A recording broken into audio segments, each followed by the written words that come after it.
Hello students, welcome in our YouTube channel.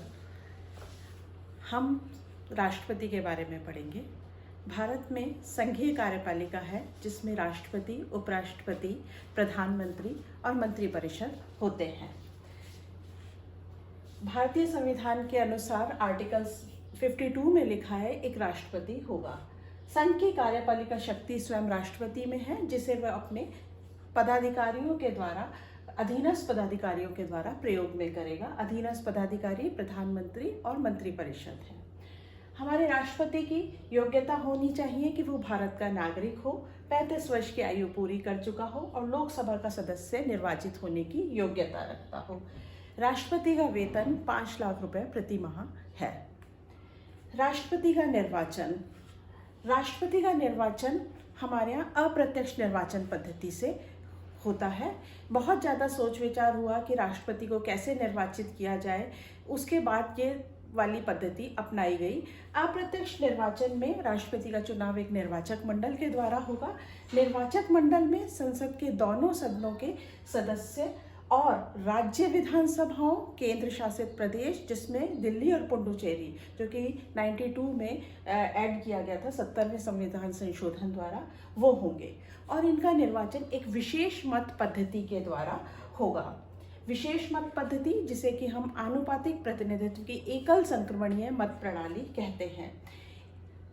एकल संक्रमणीय मत प्रणाली का मतलब है वोट एक होता है और वोट ट्रांसफर होता है, यानी कि जितने भी उम्मीदवार होंगे उनको वरीयता के अनुसार वोट देना होता है। वरीयता मतलब कि उनको 1, 2, 3 करके देना होता है कि अगर आपको जो पसंद है उसको फर्स्ट लिख दीजिए, फिर बाकी को सेकंड और थर्ड या फोर्थ, जितने भी कैंडिडेट हैं उनको दिया जाता है। वोट एक होता है, वो आगे आगे चल के संक्रमणीय मतलब ट्रांसफर हो जाता है। चुनाव में इसमें मतदान गुप्त मतदान से होगा।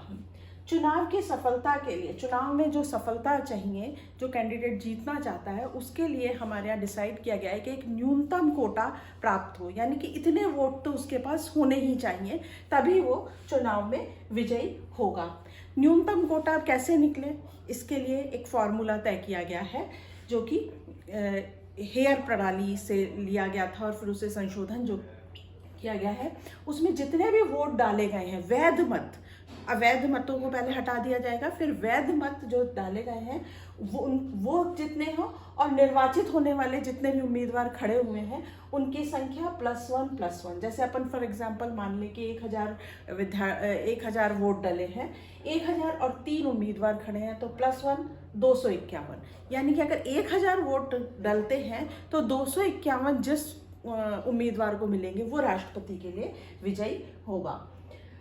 इसके लिए फिर वोटों को काउंट करने के लिए पहले तो ये निकाल लिया गया।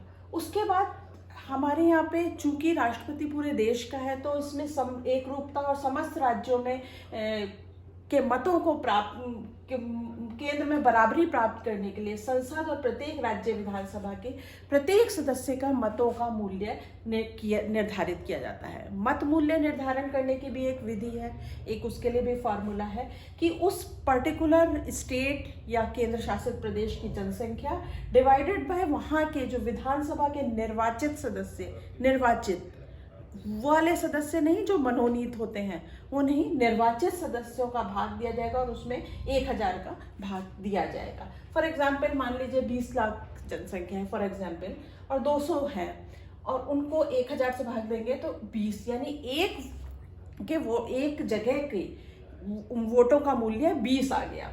इस तरीके से हर एक जगह के निकाल लिए। हमारे 28 स्टेट्स हो गए, पहले 29 के अब 28 स्टेट्स हैं, केंद्र शासित प्रदेश हैं। इन सब के जैसे किसी का 20 आया, किसी का 50 आया, किसी का 100 आया, इस तरह से काउंट कर लिया। इन सबके मतों के मूल्य का योग और संसद के दोनों सदनों के निर्वाचित, मनोनीत नहीं, निर्वाचित सदस्यों का योग होगा। मान लीजिए फॉर एग्जाम्पल इसमें 7,500 आया और संसद के दोनों सदन, एक में 545 है, एक में 245 हैं, लेकिन उनके वो हटा दिए। फॉर एग्जाम्पल मैंने इजी रखने के लिए 750 हुए, तो यानी कि 10 आया। यानी जो वोट डालेगा संसद सदस्य, जब वो वोट डालेगा संसद सदस्य तो उसके एक वोट का मूल्य 10 होगा। वोट एक पड़ेगा, गिना 10 जाएगा और फिर उसके बाद वो सब हो गए और उसके बाद काउंटिंग होगी। काउंटिंग में जिसको पहले ही उसमें काउंटिंग में अगर न्यूनतम कोटा जितने वोट मिल गए वो विजयी हो जाएगा, नहीं होंगे तो उसके वोट दूसरे को ट्रांसफर हो जाएंगे और फिर कोई ना कोई, तो इस तरीके से जब तक कि न्यूनतम कोटा जितना नहीं मिल जाता वो वोट ट्रांसफर होते रहेंगे और ट्रांसफर के बाद कोई ना कोई विजय हो जाएगा, वही विजयी माना जाएगा। स्टूडेंट्स, इसका राष्ट्रपति का हमारे यहाँ कार्यकाल 5 इयर्स है। पद रिक्त की स्थिति में पुनः निर्वाचन हो सकता है, मतलब दोबारा से वो री इलेक्ट हो सकता है, कोई प्रतिबंध नहीं है। लेकिन हमारे यहाँ एक ये समझ लीजिए कन्वेंशन बन गई है कि कोई भी 2 बार से अधिक राष्ट्रपति के लिए निर्वाचित नहीं हुआ है। अब हम पढ़ेंगे राष्ट्रपति की महाभियोग प्रक्रिया। राष्ट्रपति एक विशेष प्रक्रिया के द्वारा ही हटाया जा सकता है, आसानी से राष्ट्रपति नहीं हटाया जा सकता। इसको महाभियोग प्रक्रिया कहते हैं। आर्टिकल 61 में ये लिखी गई है। महाभियोग कब लगाया जाएगा? संविधान का या तो उल्लंघन हो या इसका अतिक्रमण हो तभी महाभियोग लगाया जाता है। महाभियोग संसद के किसी भी सदन में लगाया जा सकता है। उसके लिए सबसे पहले उस सदन के 1/4 लोग लिखित में अभियोग लगाएंगे, उसको उसी सदन में 2/3 में सदस्य उसको स्वीकृति दे देंगे, फिर वो दूसरे सदन में जाएगा और दूसरे सदन में भी अगर 2/3 बहुमत से वो प्रस्ताव पारित हो जाता है तो राष्ट्रपति अपने पद से रिक्त माना जाता है। इस समय राष्ट्रपति शिकायत के लिए, सुनवाई के लिए पूरी तरह से सदन में मौजूद भी रह सकता है। अब है राष्ट्रपति की शक्तियां। राष्ट्रपति की शक्तियों को 2 भागों में बांटा गया है, सामान्यकालीन और संकटकालीन।